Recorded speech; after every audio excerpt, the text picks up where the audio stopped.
प्राचीन काल में एक नगर में एक बुढ़िया रहती थी। वह नियमित रूप से रविवार का व्रत करती। रविवार के दिन सूर्योदय से पहले उठकर बुढ़िया स्नान आदि से निवृत्त होकर आंगन को गोबर से लीपकर स्वच्छ करती। उसके बाद सूर्य भगवान की पूजा करते हुए रविवार व्रत कथा सुनकर सूर्य भगवान का भोग लगाकर दिन में एक समय भोजन करती। सूर्य भगवान की अनुकंपा से बुढ़िया को किसी प्रकार की चिंता एवं कष्ट नहीं था। धीरे धीरे उसका घर धन धान्य से भर रहा था। उस बुढ़िया को सुखी होते देख उसकी पड़ोसन उससे जलने लगी। बुढ़िया ने कोई गाय नहीं पाल रखी थी, अतः वह अपनी पड़ोसन के आंगन में बंधी गाय का गोबर लाती थी। पड़ोसन ने कुछ सोचकर अपनी गाय को घर के भीतर बांध दिया। रविवार को गोबर न मिलने से बुढ़िया अपना आंगन नहीं लीप सकी। आंगन न लीप पाने के कारण उस बुढ़िया ने सूर्य भगवान को भोग नहीं लगाया और उस दिन स्वयं भी भोजन नहीं किया। सूर्यास्त होने पर बुढ़िया भूखी प्यासी सो गई। प्रातःकाल सूर्योदय से पूर्व उस बुढ़िया की आंख खुली तो वह अपने घर के आंगन में सुंदर गाय और बछड़े को देखकर हैरान हो गई। गाय को आंगन में बांधकर उसने जल्दी से उसे चारा लाकर खिलाया। पड़ोसन ने उस बुढ़िया के आंगन में बंधी सुंदर गाय और बछड़े को देखा तो वह उससे और अधिक जलने लगी। तभी गाय ने सोने का गोबर किया। गोबर को देखते ही पड़ोसन की आंखें फट गई। पड़ोसन ने उस बुढ़िया को आसपास न पाकर तुरंत उस गोबर को उठाया और अपने घर ले गई तथा अपनी गाय का गोबर वहां रख आई। सोने के गोबर से पड़ोसन कुछ ही दिनों में धनवान हो गई। गाय प्रतिदिन सूर्योदय से पूर्व सोने का गोबर किया करती थी और बुढ़िया के उठने के पहले पड़ोसन उस गोबर को उठाकर ले जाती थी। बहुत दिनों तक बुढ़िया को सोने के गोबर के बारे में कुछ पता ही नहीं चला। बुढ़िया पहले की तरह हर रविवार को भगवान सूर्यदेव का व्रत करती रही और कथा सुनती रही। लेकिन सूर्य भगवान को जब पड़ोसन की चालाकी का पता चला तो उन्होंने तेज आंधी चलाई। आंधी का प्रकोप देखकर बुढ़िया ने गाय को घर के भीतर बांध दिया।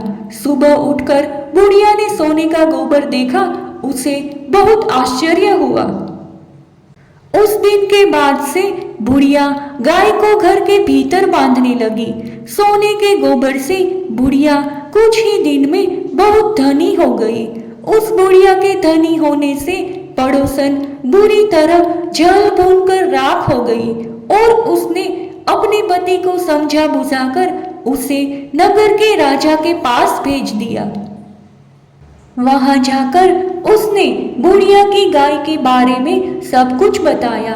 उसके बाद राजा ने अपने सैनिकों को उस गाय को बुढ़िया के पास से राजमहल ले आने का आदेश दिया।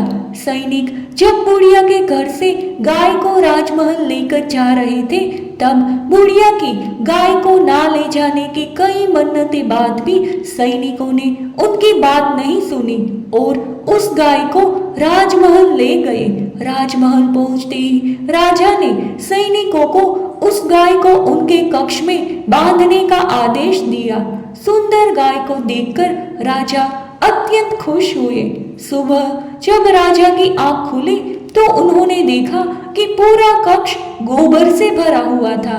राजा ने सैनिकों को गोबर उठवाने का आदेश दिया, किंतु सैनिकों की ओर से कई बार गोबर उठवाने पर भी कक्ष में से गोबर कम नहीं हो रहा था। उधर सूर्य भगवान को भूखी प्यासी बुढ़िया को इस तरह प्रार्थना करते हुए देख उस पर बहुत करुणा आई। उसी रात सूर्य भगवान ने राजा को स्वप्न में कहा, हे राजन, बुढ़िया की गाय को तुरंत लौटा दो, नहीं तो तुम पर विपत्तियों का पहाड़ टूट पड़ेगा, तुम्हारा महल नष्ट हो जाएगा। सूर्य भगवान के स्वप्न से बुरी तरह भयभीत राजा ने प्रातः उठते ही गाय को लौटा दिया। राजा ने बहुत सा धन देकर बुढ़िया से अपनी गलती के लिए क्षमा मांगी। राजा ने पड़ोसन और उसके पति को उनकी इस दुष्टता के लिए दंड दिया। फिर राजा ने पूरे राज्य में घोषणा कराई कि सभी स्त्री पुरुष रविवार का व्रत किया करें। रविवार का व्रत करने से सभी लोगों के घर धन धान्य से भर गए। राजतय में चारों ओर खुशहाली छा गई। स्त्री पुरुष सुखी जीवन यापन करने लगे तथा सभी लोगों के शारीरिक कष्ट भी दूर हो गए। रविवार सूर्य देवता की पूजा का वार है। जीवन में सुख समृद्धि, धन संपत्ति और शत्रुओं से सुरक्षा के लिए रविवार का व्रत सर्वश्रेष्ठ है। रविवार का व्रत करने और कथा सुनने से मनुष्य की सभी मनोकामनाएं पूरी होती है। मान सम्मान, धन, यश तथा उत्तम स्वास्थ्य मिलता है। तो ये थी रविवार व्रत की पौराणिक कथा। अगर आपको ये वीडियो पसंद आया है तो कृपया इसे अपने दोस्तों में शेयर अवश्य करें। ऐसे ही और धार्मिक वीडियोस देखते रहने के लिए हमारे चैनल को अवश्य सब्सक्राइब करें। धन्यवाद।